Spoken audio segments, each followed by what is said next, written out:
ছাত্র ও জনতার গণমিছিলে প্রধানমন্ত্রী শেখ হাসিনা দেশ ত্যাগ করতে বাধ্য হন ক্ষমতা ছেড়ে। সেনাবাহিনীর হাতে ক্ষমতা বুঝিয়ে দিয়ে দেশ ত্যাগ করেন প্রধানমন্ত্রী। শেখ হাসিনা দেশ ত্যাগ করার পরে গণভবনে চুরি থেকে শুরু করে বিভিন্ন জায়গায় হামলা মামলা ও বিভিন্ন পুলিশের উপরে হামলা চলে এবং বিভিন্ন থানা পুড়িয়ে দেওয়া হয়। এমত অবস্থায় দেশের সকল কার্যক্রম ব্যাহত হয় এবং ট্রাফিক পুলিশ তার নিজ নিজ দায়িত্ব থেকে বিরত থাকে। আর এই দায়িত্বই পালন করতেছে স্কুল কলেজের শিক্ষার্থীগণ, যে শিক্ষার্থী ও গণ আন্দোলনের কারণে শেখ হাসিনা পদত্যাগ করতে বাধ্য হয়েছে। তবে স্কুল কলেজের শিক্ষার্থীগণ তথা বাংলাদেশের ছাত্র সমাজ সুন্দরভাবে ট্রাফিক আইন পরিচালনা করতেছেন, যাতে কোনো প্রকার যানজট না থাকে।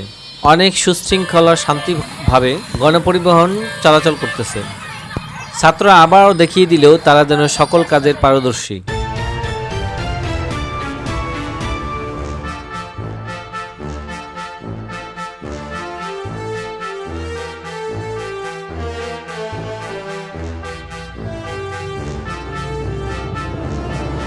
আপনারা কোন কলেজ থেকে আসছেন? আমি Lalmatia girls high school and college inter first year student. Lalmatia girls high school, আমার ওয়াইফও পড়ে ওখানে। আচ্ছা, আপনারা কতদিন যাবত এখানে থাকবেন এই ট্রাফিকের দায়িত্বে? দেশের পরিস্থিতি ঠিক হচ্ছে, আনসাররা যতক্ষণ পর্যন্ত না ট্রাফিক পরিচালনার দায়িত্ব পাচ্ছে ততক্ষণ পর্যন্ত আমরা এখানে আমাদের যথেষ্ট সেবা দেওয়ার চেষ্টা করব। আচ্ছা যাক, আপনারা কি শিফটিং ডিউটি করেন? জি জি। আবার আপনার শিফটিং কি আজকে আছে না কালকে আগামীকাল? আজকে আমাদের এমনই, আমরা আবার সকাল 7টা থেকে 12টা পর্যন্ত আমরা একটা। ধন্যবাদ আপনাকে।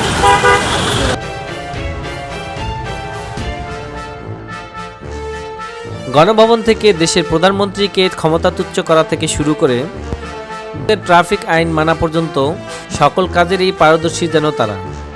এরাই হচ্ছে ছাত্র সমাজ, যারা দেশ গড়ার কারিগর।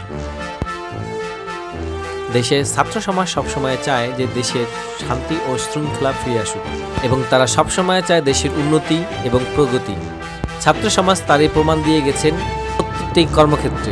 আগামীর দিনগুলো হোক ছাত্র সমাজের সুন্দর থাকুক, ভালো থাকুক ছাত্র সমাজ।